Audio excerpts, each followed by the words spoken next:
Yes, time for emerging issues. Number 14 for the year, and this one is late night shopping. B. Now, inspiration for this one is I often see this at retail stores on Christmas Eve. You'll see a lot of blokes that haven't organised the Chrissy shopping for the missus or the better half or the kids or whatever, and they get in there and they're all there at the same time. But B, often what happens with this, and this is why I salute these people, is they often actually get some good bargains and good deals, and that's what we're going to be exploring in this week's emerging issues. Yeah, 100%. And it's going to be really interesting when you bring up the screenshots as well, because it means that you can essentially leave it to the last minute to actually do what potential trades that you need to do, and watch these loops as well if you're wanting to do that for your round 12, or even for any of your buys, really. Yeah, absolutely. And that's what we're talking about. We're talking about staying open for business through the round as late as possible, touching on what you've said in the last few weeks about staying agile. And but as we know with red dots, they do present opportunities. Obviously, you want some green dots scoring, that's points. But if we've got red dots, especially those on the bye, we can move them for the entire weekend until that last game kicks off. Yeah, exactly right. And the agility piece on it is so important as well. I tried to do it this week as well, and it's actually cost me about 30 points. So it doesn't always work, but it's better about being prepared. And again, you live with the decisions that you make. 100%. So let's explore an example. I've got my wonderful team on the screen here. So for the benefit of those that aren't watching this on YouTube, I'll quickly run through what my starting 13 for round 12 looks like. Currently got it set up with Aaron Clark as starting hooker. Joseph Tarpanay is captain in the mids. I've got Leo Thompson in there, making the assumption he plays. And I've got Terrell May, who of course is on the bye in round 12. In the edge position, we've got Dylan Egan, RIP, rest in pieces. Again, he's on the bye. Kai Pearce Paul, who is playing in the halves. Fogarty and Savala. In the centres, we've got Dylan Lucas and Herbie Farnworth. Again, assuming Lucas backs up. And then we've got Garrick, Tedesco, and Fletcher Sharp, who is the vice captain in the winger fullbacks. Now, B, of course, I've also got Tavanga, Tamale, and Katoga sitting on my bench in the example that we're having a look at here, because with me currently having 14 green dots for round 12, I can actually look to choose between two of the three scores on the bench and ideally optimise my scores. Yeah, exactly right. And this is where it's saying that you look at every single game, and then make the decisions on where you need to position them to actually do that loop that you need to. Yes, because there's a couple of options here, right? So Jazz Tavanga, as you can probably assume, is going to be my third mid. Now, the reason I'm playing Clark at hooker is I know I'm going to play Aaron Clark, but I don't know whether I'm going to play Jazz Tavanga. I probably will, given how well he went this week, but I do have the option B, of course, if Tavanga doesn't get a great score. Potentially, I could trade one of my red dots out. Obviously, I'm not going to trade out Terrell May, but I could trade another one out and get myself a nice gun mid that potentially might score a bit better than Tavanga next week.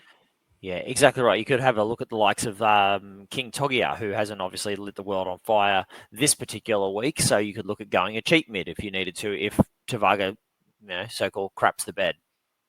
Yeah, absolutely.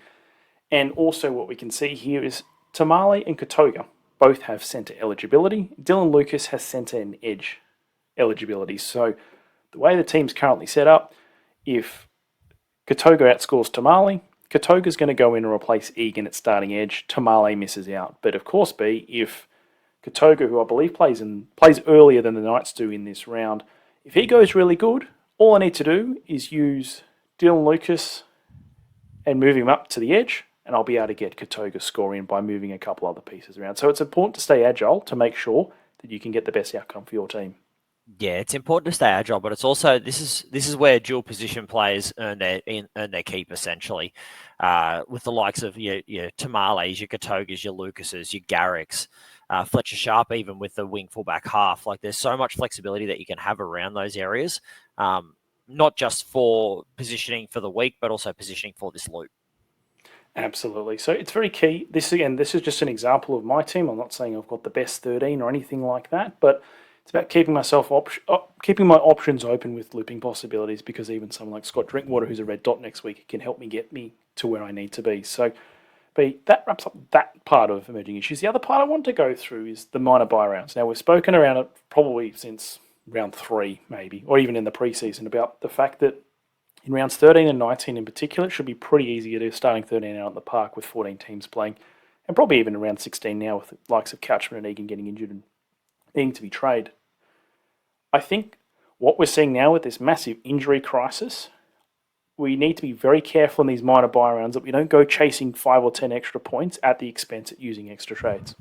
100%. And example I could have this week is that I went Nahafu White with the opinion that he wasn't going to get injured, obviously, but that he would cover every single buy round that I needed to. So I had rather done that than going Keon Kolomatangi for 20 grand more, but was going to miss that round 12, which is where I would need someone. So, don't jump onto them too early, because these kind of things can happen as well.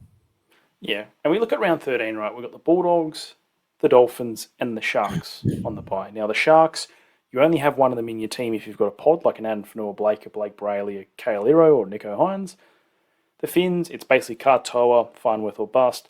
Bulldogs, basically probably Jacob Carraz or bust after Jacob Preston got suspended, but we'll talk more about Carraz in a second. And I think in round 13, if you have a pretty strong side out in the park, I probably would only be making trades in that round if it meant getting on a player who had a really low break even that you expected them to exceed it by a large amount, or the opposite, you got a guy with a high break even that you think is not going to score much, and as a result, their price will move too much to make that move in round 14.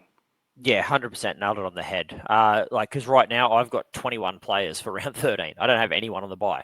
So my plan is, I think I've got 17 guns that can fill up 13 positions. So I don't think I will need to trade unless there's a crazy injury crisis, or if I hold off on my trade of Dylan Egan, which I don't think I'll do. Actually, no, sorry, I am holding off on my trade for round 13 for Dylan Egan because I've got a round 12 side that I like right now. And then that, again, only trading out of necessity. Yeah, and Dylan Egan's a great example, right? Because we know suspected ACL, we'll touch on that later in the show, but we know that he's not coming back. So he's not going to come back and ruin his price even further with a couple of bad scores. So we know that unless we desperately need his value and his squad slot to get someone in 13, there might be some coaches that actually wait until around 14 to move him on, and that wouldn't necessarily be a poor decision. No, 100%. At the end of the day, you can, if you need to wait, at the end of the day, he's going to be gone. So you can always just make sure it's the right choice and don't be impatient with it. Again, round 13, it's not going to be hard to field a side. If you need to wait until round 14 for a player to drop that little bit extra value, or wait to see what they're going to do, or you want to get a player who's got that buy in round 13, like let's say an Adam Fanua-Blake who's not playing.